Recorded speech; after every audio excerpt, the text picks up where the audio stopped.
Steve Palumbo here for Muscle Serpents Daily, and guys, we got a fun video today because I'm going across the street to my old house. I want to check out my monster pond. I haven't seen it, for almost a year because we sold that house. If you guys have seen my Pacus and my koi, and I had some Oscars in that big monster pond across the street. Plus, they have some really cool horses over there. We're gonna go take a look at as well. And you never know what else. There's so many crazy animals on that property, so I'm looking forward to going to see that. And then we're gonna come back here and look at some cool stuff here. I got a beautiful snake I warned you about last week. I'm gonna be doing an unboxing. I was supposed to have it yesterday. Thank God, FedEx. Ever since COVID, FedEx has had every excuse in the book never to deliver things on time. Thank God the snake arrived. It was a little cold, but it arrived on time, and or I should say it arrived alive, not on time. It was a day late. We're gonna take a look at what that one is, and we're gonna look at some cool stuff in the facility here. So stay tuned. I don't have any. All right, you guys gonna feed the horsey? Good. Good job, Ari. That was brave. Good job. We're here with Katie, and Katie's showing us our horses. Look at these big feet. You don't want to get stepped on with these feet, that's for sure. You got big feet. Oh, look at Shayla. All right. Look at Shayla feeding them. Oh my gosh, she is so brave. She has no problem with it. Logan, let me see you go. Anybody want to feed? Come on, Logan. You got this. Let's go. Look. He's licking her. Look at that. She got like an elephant trunk. This one. Come on, just stick your hand out. You've done this stuff with Grandma before. You can do it. Oh, you want to do it? Oh, Daddy will do it so I can videotape myself. But let's. Oops. Daddy messed up. I guess Daddy's scared. Oops. He wanted my fingers, I think. He likes my fingers. They're way more tasty. So, okay. Good boy. horses Good girl, have two blind spots directly in front of them. That's why they'll use their mouth to see what's there, and directly in back of them. Everywhere else they can see. Logan, you want to feed? I want mom. I don't care. I don't care. Yeah. She's like, this is close enough. Ari, you want to do another one? Want to do another So one? I can film you? Ari's fearless. All right. Hand. Straight hand. I'm really scared. Come on closer. Come on closer. A little bit closer. There you go. What a pretty horse. Did you like the horse, You want Shayla? to feed Bam Bam? You can throw this to Bam Bam. You can throw this to the dog. You want to throw it? He likes horse treats too. Having fun. Katie's house here. You We're wanna gonna go do look. another one? We're gonna go look at the fish pond in a minute. You want to do another one? Our old fish pond. Look at these little baby wild rabbits. Katie was cutting down some trees and I disrupted one of the homes and the mother ran away and they left these little baby rabbits. These are wild rabbits. Look at these. Look how cute these things are. Holy mackerel. That is really cute. This is not like a rabbit you'd buy in a store. This is a wild, rabbit, except it's a baby. So it kind of is not really, it's not really wild because it's probably going to be raised, like a little pet. What a cutie. I think there's another one here too. Hold on, let me see. Oh, there it is. There's the other one. I'm an animal lover. Look at this. That's one thing. I can never feed rabbits. I really don't like feeding rabbits to my snakes because I love them so much. They're so cute. Look at these little guys. How cute is that? All right, let's look at the pond. Yes, you're right. For those of you who know me, I am back across the street in my old house that I sold about 6 months, 8 months ago. And I am looking at my pond that I have nurtured for quite a while. I haven't seen the fish. I feel like a parent who's been away from his kids for almost a year. And I'm friends with Katie, the neighbor. I finally got to meet her. And I wanted to see my Pacus and my koi. Look at those Pacus. They really didn't get that much bigger, but over the winter, it gets cold here, so chilly, so I'm sure they weren't eating quite as much. Now that the spring is here, they'll probably get enormous. They pretty much look very similar to when I sold her the house last, at the end of the summer. So probably they got a little bigger, and then over the winter, they kind of went into that little bit of brumation mode. From what she told me, I was gonna put a heater on this pond prior to selling it, and then I sold the house. I never got a chance to, and I guess it got a little cold here for a week or two, and the Oscars that were in here all died. So that's the only thing that she really lost. The koi can handle the cold pretty well, and even I guess the Pacus can handle it too because every one of them seems to be alive. I counted 8 of them. So There are the Albino Pacus doing well in the pond. And like I said, I expect probably by midsummer, these things are going to be probably like double the size. I wouldn't doubt it. So we'll zoom here. It's pretty amazing. So I'm really happy. Hopefully you guys that watch my Muscle Fish channel had followed that whole Pacu adventure. And maybe Katie will let me come here and film throughout the summer so I can give you guys updates. If you're interested, I really loved this pond. That was the only regret I had in selling the house, because my mother-in-law moved out of here, so I really didn't need the house anymore. And you know, it's a big property to maintain, and so, you know, with all the snakes I have too. My intention is to build a pond on my other property when I build my new reptile facility, and maybe Katie will donate some of my Pacus back to me. Of course, I'll offer to buy them. You know, she probably won't take any money, but if she does, I'll buy them. I love these Pacus. I know they can get ginormous. And I'd like to build a pond, you know, that's even bigger than this. I'm not really a koi guy. I probably wouldn't put koi in them. I would put all tropical fish, but I would put some kind of a heating element in this so that the temperature doesn't get too cold. So it doesn't really get cold for a long time here in Florida, but it can get cold, you know, and you don't want everything to die off when it does. So anyway, I'm excited. I got to see my pond. What's up, guys? I know how much you guys love unboxing videos. I hate them, actually, but I opened the box already. So once again, we're not going to go through cutting boxes open and box cutters, but I want to thank my friend Kenny Sato for sending me this amazing, amazing boa.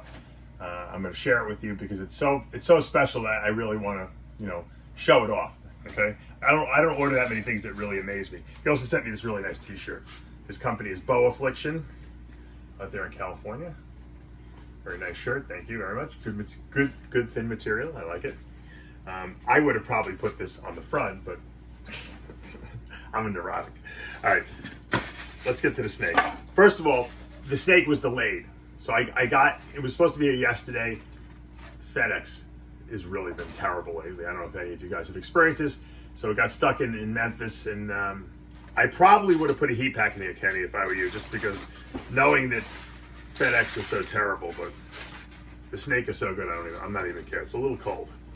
All right, so the boa I got is a Labyrinth Fire Het 100% Het VPI T positive. I'm gonna put him down here. I'll look and film this guy here. I might even look it on that black T-shirt. Look at that guy. Blue eyes. Fire and Labby tend to make a blue-eyed snake. You know, super Labbies, which are crystals, have blue eyes.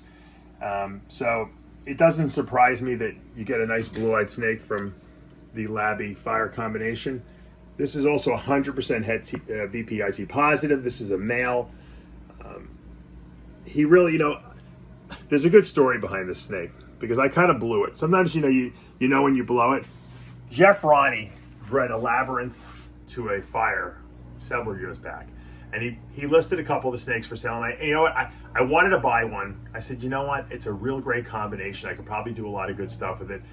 And I you know how like sometimes you just don't pull the trigger, and then you regret not buying it. So Kenny bought one of those. He bred it to a VPIT positive, and he produced obviously Labby Fire had VPIT positives.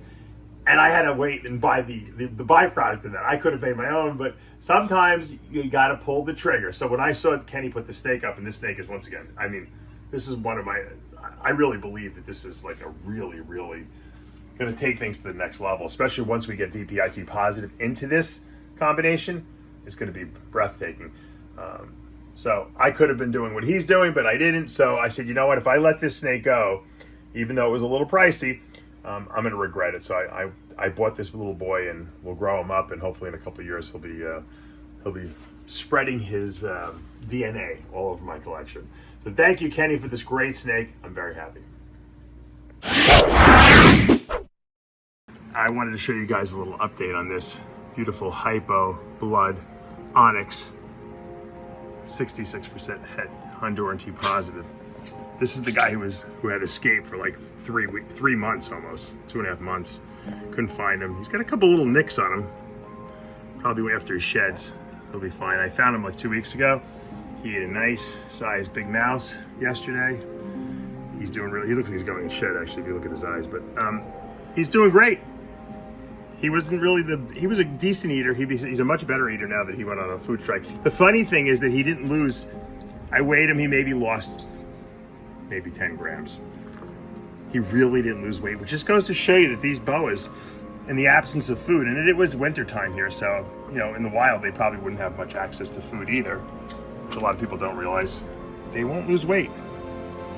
Yeah, sure, he didn't gain weight, but he wasn't losing anything. And he just they shut their metabolisms down. And who knows, he'll probably become a great breeder because I wintered him with no food. Usually my hatchlings, I feed them all year round until they get to about a year old, and then I start food cycling them. So that just goes to show you, when it comes to snakes, they're a lot more resilient than people think. I thought I'd give you a little update on my baby albino possible sunglow sterlings. I still have trouble identifying it. It looks to me like it's sunglow, which would be hypo-albino. Sterling, I produced this past year, 21, and they're growing nicely. I have 3 females actually. I'll probably keep one, but I have at least 2 females that are available. She just shed. She's looking really, really nice. Nice little pink tail. Remember, the sterling is the recessive boa morph that removes pattern in the saddles. And she's looking really nice. I'm gonna leave her alone. She just ate yesterday, so she's digesting a meal, but she also shed, so I wanted to show you because she's kind of, I love the new skin. I can't believe this female is still here. She is, the more I see her grow and develop, I'm actually thinking I should keep her myself. This is a hypo motley jungle het VPIT positive and het anery, which would make her het double het snow, essentially VPIT positive snow. Its VPIT positive line is the caramel or the tyrosinase positive line of albino. This girl is so nice. Look at that stripe. That motley with the jungle is gorgeous, and the hypo makes that beautiful red tail. Then she's got tremendous potential being double het for VPIT positive albino and also for anery type 1. What a beautiful girl this is. I think I might keep her. Seriously, she's really nice. I have a bunch of these on Morph Market. I don't know if they're all listed, but I'm pretty sure they are. If you're interested, let me know. Here's a beautiful, beautiful super fire. It's 2 copies of the fire gene. It creates this black-eyed leucistic. This little boy is awesome. He's possibly also motley and hypo. Can't really tell because of the fact that he's leucistic. He has no pigment left in him. If you'd like to pick up a super fire boa male, I'm gonna actually make him available because I have 2. And I've been debating if I should keep 2, because it's always good to have extras, or if I should sell one. I think I'm gonna sell him. So if anyone gets to me first before I list him, you'll get first dibs on this guy. He is gorgeous. Let me see if I can lift him up a little bit. Each day yesterday, so I don't want to really bother him too much, but really nice, good temperament too, really nice boa. And we'll wrap it up today. I want to show you this beautiful, beautiful female. I show her to you a lot. I just love her because she's an IMG, hypo, motley, het sharp albino. And as you can see, she keeps getting darker and darker. She'll never turn completely black because of the hypo gene in there. But motley IMGs usually are jet black. But that hypo gene, look at that tail, look at that red tail. It's gonna prevent all that from happening, but she's getting a lot of different, like every time I show her to you, she looks different. Look at that head. How cool is that? That head alone. Sometimes all black, just kind of erases everything. This snake has so much contrast. She's so nice. I was planning on selling her, actually. I haven't listed her, but I might keep her just because I like the way she looks.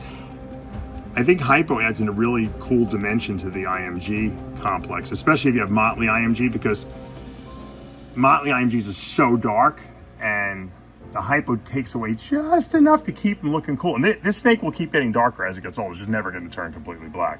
I mean, look at that red tail. So Once again, I'm going to keep showing it to you every couple months so you can see the progression of how IMG progresses, especially when hypo is involved. All right, so I want to show you something about IMG. So we just saw a really nice IMG female. This is an albino IMG. It's possible het leopard. Look at that, like that really thick eye stripe behind the eye. Really, really nice, right? It's dark. Look at the eye itself. My friend Doug Shedrick showed me this the other day. The eye itself, if you look in the eye, there's like a dark red like line inside the eye. See that? That supposedly is a good marker for IMG and albinos. Now I know this snake is 100%, this is an IMG. There's no doubt about this. I have one that I wasn't sure on, and I looked at it and I tried to apply that. If you look, and this one has an eye stripe, but it's kind of like not as bold. And then if you look in the eye itself is kind of like whitish, and it doesn't really have that dark red line in it. Now, also, I just feel like I always thought that because the pattern was really dark, that this could be IMG, and it still might be. We'd have to prove it out, obviously, but that's at least one of an additional marker you guys can look for. And this one's got kind of like a red dark pupil, but I don't know. We'll see. This one's possible. The other one you can really see it in. But I like to go by the eye stripe behind the eye if it's really bold. And this one's pretty bold. So we'll see. Just something to add to your little repertoire of tricks to try to identify snakes. All right, guys, that's going to do it for today's video. I hope you enjoyed all the various things that I showed you today. Those horses, they're called Gypsy Vanner horses. They look like little mini Clydesdales. They got those big monster, feet and calves. They're stocky horses. Those are only 2 years old. They're gonna get bigger than that, and they're gonna get a little stockier than that. They're just gorgeous. They're really expensive horses. They're so happy I got them across the street. If I had to get horses, that's what I would get, but I don't really want the responsibility of taking care of the horses, so I can go across the street anytime I want and enjoy them, and they're beautiful horses. Gypsy Vanners. It's like a mini Clydesdale. Also, how cute with those little bunny rabbits. I see these rabbits running all over my yard and stuff like that, and they're wild. They run 100 miles an hour, these things. And these little babies, they're so cute. It's unbelievable. I have a lot of problems, feeding rabbits to my boas because I really think they're too cute. But it is. We like to, us humans, we like to make everything about how things look. To be honest with you, of all the rodents that I've dealt with over the years, for feeding snakes, rats are by far, even though they're the ugliest, they're the smartest of all of them. They're actually too smart. They will outsmart you if you give them a chance to. Anyway, you got to see some cool grow-ups. You got to see some stuff that I am making available. So if you want to take advantage of that, you can feel free to contact me in the information below, in the description. And I think tomorrow we're going to get more eggs. I really do. We have some snakes that are doing some kooky, crazy things, flipping on their backs and everything like that. This is the season. You guys know what to do. Hit that subscribe button, turn on your notifications, hit the like button. I'll see you back tomorrow.